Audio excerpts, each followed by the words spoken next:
호주 지상군 얼룩무늬로 도색한 장갑차가 주행 트랙을 거침없이 내달립니다. 호주의 맹독성 거미 레드백의 이름을 따 우리 방산업체가 제작한 5세대 보병 전투장갑차입니다. 장갑차 129대를 비롯해 호주형 K9 자주포 30문과 탄약 운반차 15대를 생산할 공장이 호주 질롱시 15만 제곱미터 부지에 들어섰습니다. 1.5km 길이의 트랙과 도하 성능 시험장, 사격장, 연구개발센터도 착공 2년 만에 건립됐습니다. 제 뒤로 보이는 이 공장에서는 최첨단 시설을 갖추고 내년 상반기부터 호주 육군이 운용할 K9 자주포가 생산될 예정입니다. This is the Albanese government bringing forward capability to our Australian Defence Force so that we can build our capability as quickly as possible. 호주 공장이 본격 가동되면 창원 지역 협력 업체들도 엔진과 변속기 등 주요 부품을 공급할 수 있게 됩니다. 공장 부지 인근에는 현지 방산기업들을 포함해 협력 업체들의 공장도 추가 건립될 예정입니다.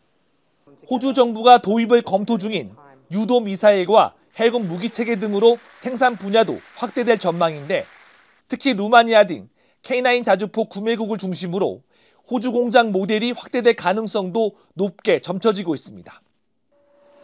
지정학적 위기에 따른 인도 태평양 지역의 방산 제품 수요가 늘어나는 상황에서 동맹국들의 생산 기지로 환원될 수 있기 때문입니다. 네, 저희 한화는 글로벌 탑 방산 기업 도약을 목표로 하고 있습니다. 그런 의미에서 저는 세계 주요 지역에 거점을 확보하고 현지화 전략을 추진하고 있습니다. K방산의 글로벌 수출 확대 전초기지 역할을 할 호주 공장이 지역경제 활성화와 안보동맹국 진출이라는 두 마리 토끼를 잡게 될지 주목됩니다. 지난달 1조 3천억 원 규모의 K9 자주포 54문과 K10 탄약 운반 장갑차 36대를 구매한 루마니아. 이로써 루마니아는 전 세계에서 K9 자주포를 수입한 9번째 나라이자 10번째 운용 국가가 됐습니다. 현지 언론들도 역대 최대 규모의 구매라며 우리나라 생산 공장까지 방문해 취재한 관련 소식을 일제히 보도했습니다. 루마니아는 우크라이나와 접경을 하고 있는 나라죠. 그러다 보니까 본인들 입장에서도 어떤 안보적 불안감이 계속 증가될 수밖에 없는 거죠. 루마니아는 여기에 더해 4조 원이 넘는 300대 규모의 보병 전투장갑차 도입 사업을 발표했습니다. 국내 방산 기업들은 호주에 수출한 5세대 장갑차 레드백을 루마니아에 제안했습니다. 루마니아가 이미 구매한 K9 자주포와 같은 변속기와 부품을 사용하기 때문에 운영과 유지, 보수가 용이한 호환성을 강점으로 내세웠습니다. 각 지역에 거점을 설치하는 게 중요하고 그런 의미에서 이 시설은 다른 나라에 있어서도 굉장히 의미가 있는 또 의미를 줄 수 있는 그런 시설이라고 생각합니다. 호주와 장갑차 수출과 현지 공장 건립을 동시에 추진한 것처럼 루마니아 역시 현지 생산과 기술 이전이 포함된 패키지 딜 방식을 원하는 것으로 알려졌습니다. 루마니아가 레드백을 구매할 경우 호주에 이어 우리나라 두 번째 생산 기지가 유럽에 진출하는 계기가 됩니다. K9 자주포를 구매한 국가라면 호환성이 탁월한 레드백 장갑차를 확보하면서 자국 내 공장도 구축하는 이른바 호주 모델의 구미가 당길 수밖에 없습니다. 루마니아도 많은 방산업체들이 있어요. 심지어 루마니아가 과거 80년대 초반, 90년대 초반까지도 방산 수출 10대 강국이 될 정도 정말 큰 방산 기업이 많은 나라인데 마찬가지 이런 거를 통해서 폴란드와 비슷한 기조와 정책을 유지하지 않을까 생각합니다. 다만 우리로선 지속 가능한 방산 수출을 위해 관련 중소기업들의 동반 진출 방안을 마련해야 한다고 전문가들은 조언합니다. 10조 원 규모의 신형 호위함 11척을 구매하기 위해 호주 정부가 최근 발표한 C3000 사업. 우리나라 대구급과 충남급을 비롯해 일본 모델이 유력하게 거론되고 있습니다. 호주는 올해 안에 이들 조선소가 제출한 사업 계획서를 검토해 최종 사업자를 선정하기로 했습니다. 이처럼 호주가 해군 전력을 강화하는 건 인도 태평양 지역에서 자국 내 안보와 경제에 있어 해양 환경이 절대적으로 중요하기 때문입니다. 자체 군함의 설계 건조 확보보다는 해양 전력 재정비 계획에 따라서 호위함의 해외 모델 도입이 효과적이라고. 11척 가운데 3척은 수주한 조선소에서 건조해 2029년까지 납품하고 나머지 8척은 호주에서 건조하는 조건입니다.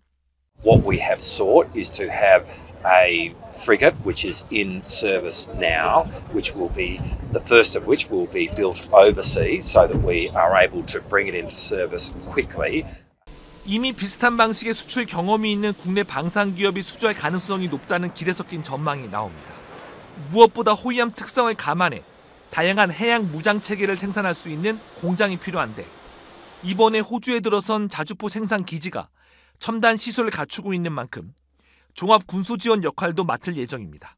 저희는 비단 지상 장비뿐만 아니고 미사일이라든가 또 해양 무기까지 다 할 수 있기 때문에 저희는 굉장히 호주에서는 중요한 파트너가 될 수 있다고 생각합니다. 오는 2030년까지 방위 산업에만 240조 이상을 투입하기로 한 호주 정부. 다만 호주의 국방 물자 수요가 불규칙한 편이어서 장기적인 관점에서 물량 수급의 변동성은 감안해야 합니다. 자주포를 생산하는 호주 현지 공장입니다. 올해 말부터 K9을 근간으로 한 호주형 자주포 30문과 탄약 운반차 15대를 생산합니다. 자주포 공장 옆으론 레드백 장갑차 공장이 들어섭니다. 레드백 장갑차 129대를 2026년부터 순차적으로 제작에 들어가 호주 육군에 납품할 예정입니다. First of the Huntsmans will actually be acquired by or come into service for the Army at the end of this year. The first of the Redbacks will come into service in 2027. 특히 호주 정부가 레드백 물량을 450대로 늘리는 안을 검토하고 있고 호위함 사업도 발주를 앞두고 있는 만큼 부품을 납품하는 경남 지역 협력 업체들의 해외 진출까지 필요해진 상황입니다. 하나 에어로스페이스도 지금은 엔진과 변속기 같은 핵심 부품을 창원 지역 협력 업체에서 조달하고 있지만 원활한 부품 수급을 위해 협력 업체들이 입주할 공장도 짓고 있습니다. 세계 규모적인 거점 마련하고 또 현지화 전략 추진하고 있습니다. 이런 차원에서 이 호주의 이 시설이 굉장히 의미가 있는 시설이라고 생각합니다. 대중소기업의 해외 동반 진출이라는 상징성에 더해 완제품 납품을 위한 전초 기지가 꾸려지는 겁니다.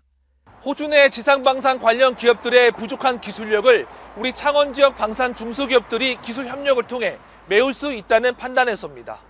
특히 호주가 방산 인프라가 부족한 만큼 현지에 진출한 우리 협력 업체들이 관련 수요를 선점하고 거래선을 늘릴 수 있다는 분석도 나옵니다.